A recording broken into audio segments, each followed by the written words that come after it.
Oilers, you got a great offense with Connor McDavid. So I have them sweeping them. Yeah, well, I don't think you heard my point. The San Francisco Giants have 3 more in the 2010s than the Rangers have in their entire history. So, yeah. It's hard to get back and to get back-to-back wins. And I don't see the Lightning doing it here, so I have them losing to the Hurricanes in 6. We don't talk about the 2010s because the 2010s had the Astros. And if the Astros didn't happen, the Yankees would have won in 2017. He was close to Frank Reich, and they want Frank Reich back, so that's what they got. It's their discount Frank Reich.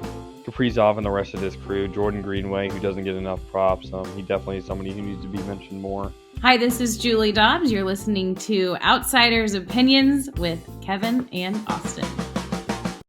What's up, y'all? Welcome to our MLB Opinions of the Week. This is All-Star Week, and of course, we got a lot of videos coming out for the MLB. We right now we're talking about the All-Star Game, and Austin, this is, I think, out of all the All-Star games, this one can be fun because you have the mic'd up players. I think we've talked about that. I love the idea, and they do it in Sunday Night Baseball too. So, like, even for the casual, I kind of have a problem with the Sunday Night Baseball one. I don't know if I would do it as a player myself, but the All-Star Game is fun because it's, again, just it's more for the fans than it is for winning the game. Yeah, the Sunday Night Baseball one, I'm kind of surprised players say yes to it, but it, like, Tatis did it, and he was really in the outfield, didn't really have to do anything. And in the All-Star Game, I've seen Jazz commit an error on Sunday Night Baseball while on the mic.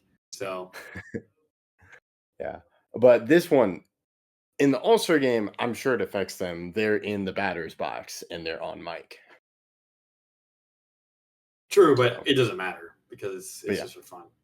Yeah, well, yeah, and that's why I think for the casual viewer, it's not really an intense game, but because, like, you don't want pitchers. Really, the injury comes with pitchers and then throwing, just that stress on their arm. But you still have that idea of, like, oh, I could see what Tatis says in this, or Ohtani says something while pitching.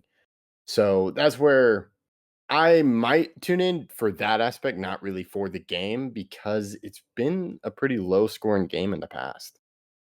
Yeah, it has. Pitching has been extremely dominant, and I think partially because of the, like you said, them talking to them while they're batting. It's easier, I think, to pitch while you're being talked to than it is to hit because you know what you're going to throw, and it's just mechanics at that point. While hitting, you have to adjust to whatever pitch the pitcher is throwing, the velocity, and you're seeing so many pitchers during the game, you're never going to see the same one twice.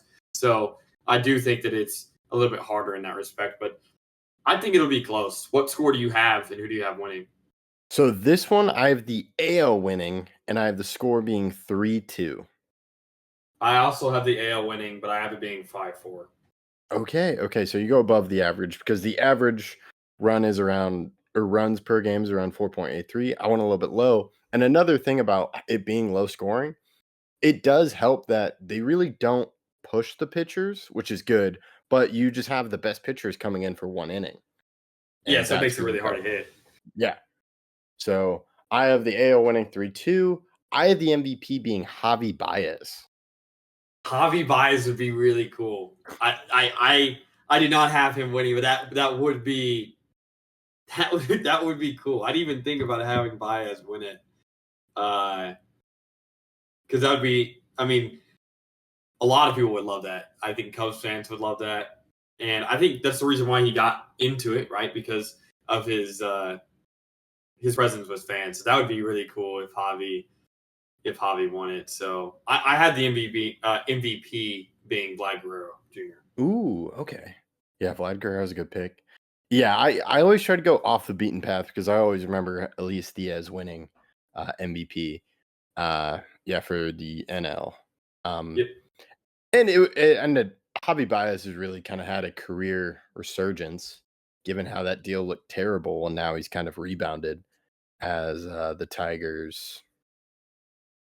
Yeah, well, he's in the outfield. I'm trying to remember, who do the Tigers have at shortstop?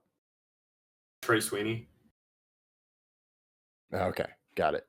I was trying to remember if they'd signed someone else because I know they moved him out and he struggled batting, but it would be really fun if he was the MVP, and it'd be great if I got it right.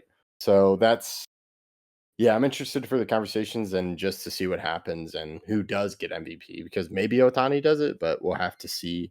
So that is all I have. I'll let you close this one out. Thank you guys for listening. Please let us know what you guys think about the All-Star game. Who do you guys think is going to win? And who is going to be the MVP?